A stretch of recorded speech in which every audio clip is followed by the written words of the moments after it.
On a planet far, far away, there lived a boy by the name of David Zinjon, who vlogged every Friday!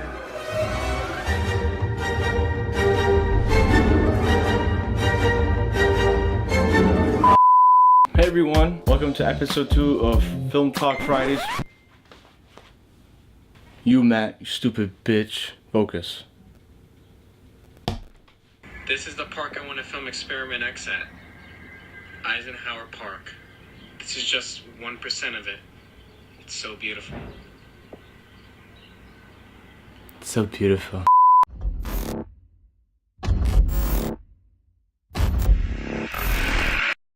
Hey everyone, welcome to episode 2 of Film Talk Fridays with David. I'm your host, David, of course.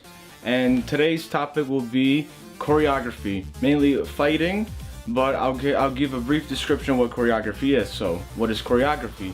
It's basically a series of steps or movements in a dance, or basically it's a step of movements in anything.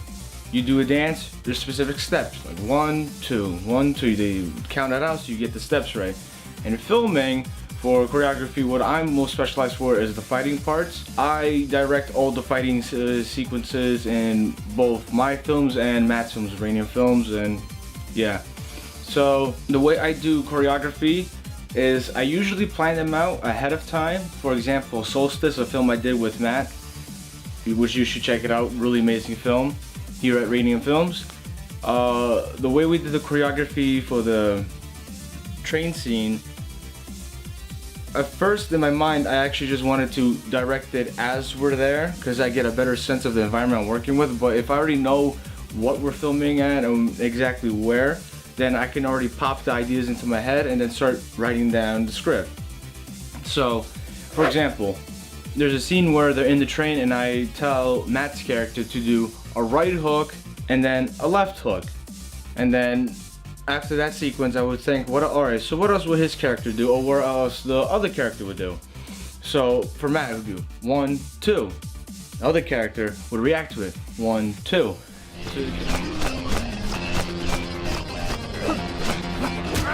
So it's a sequence of counting. That's what I call it, the number sequence. So it's just 1, 2, 1, 2. So each character could do the flow at a perfect rate. Because normally at the beginning, when we actually try out these moves, we do it slow, so we get the gist of what's to happen. So say I'm the guy who has to fight, and you who's watching me, you're like the second character. If I go for a right hook, you would react and block it. So then I'll go for a left hook, you will react and block it, and then we'll go 1, 2, 1, 2.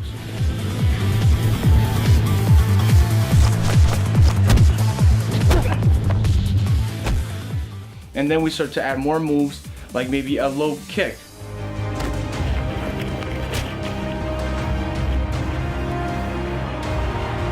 And then we count as a 3, so it'll be 1, 2, and then the kick, 3. So we just try to keep it as a steady flow. Normally when we write things down, we talk about it, say, okay, what if we do this? What if we pull this move off? Maybe we can do this. We always have backups. Normally, if we're working in a tight space, we kind of limit ourselves because we don't want to go too crazy to hurt ourselves, but anything for the film. When we get hurt and we actually get the shot right, we'll use it. That's how we are. If someone accidentally punches you in the face and it looked good but the guy's hurt, we use the clip and congrats to the guy who actually took the hit for him. That's how we do it around that's how we do it around here. How to have a good fight scene? Like I said earlier, it's all about trying to plan out the moves and then time them correctly, get the flow with the pace, and then try your best to make it as smooth as possible. Because you make it slow, a little bit over exaggerated, because we made that mistake before. We used to do really slow hits, and then it just like, these guys are like grandpas. But now we improved over the years and still improving as we're speaking. So how to plan a good fight scene? Alright, so I taught you about how to plan out the moves. Now it's like making the moves happen with the camera. So we got 2 characters, they're in a fight scene. Like I said, we're going to bring back the combo sequence I told you. 1, 2, and 3, the kick. So, in order for it to flow, we're going to have both characters, you know, say their lines, whatever, but once we get into the fighting, this is where things get fun for me. I tell them to do the combos. Easy. 1, 2, 3. And then I tell him to stop. Another shot, and then I see which angles do these moves look good.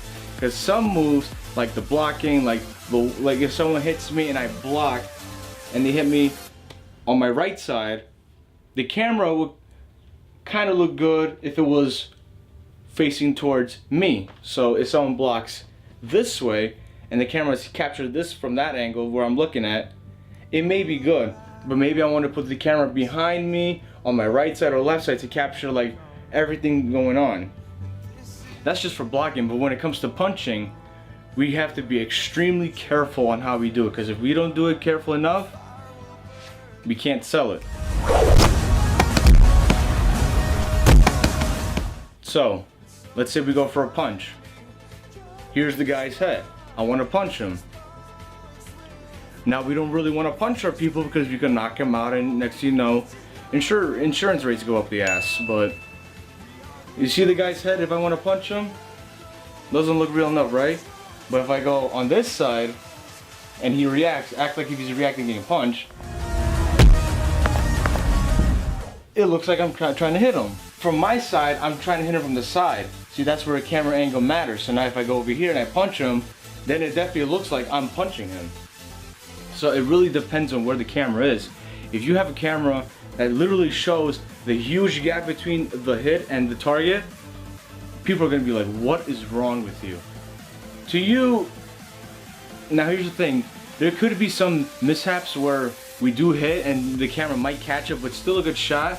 We may use it, or by chance, we will re-record it, because we always re-record the same exact scene, maybe around 5 times, so we have footage to work with. Because if we say capture it once and then say, alright, we're good, and then we go home and edit, ooh, we made a terrible mistake. So we gotta keep having extra clips set up for us, just in case if maybe the punch was also an inch off of the camera angle. So we position the camera literally 1 inch one side, pull it off, gold. And to wrap things up, angles and good fighting, obviously those two work together. As always, everything that's where we do, it always relies on angles. If you can't pull off the angles, then you don't have a film.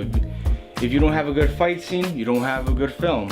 It's always about having the best things done.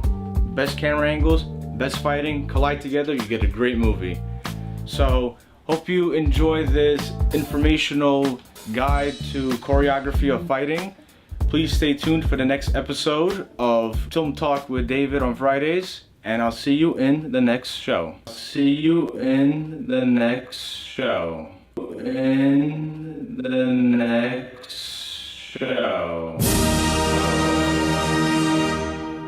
I'll see you in the next show.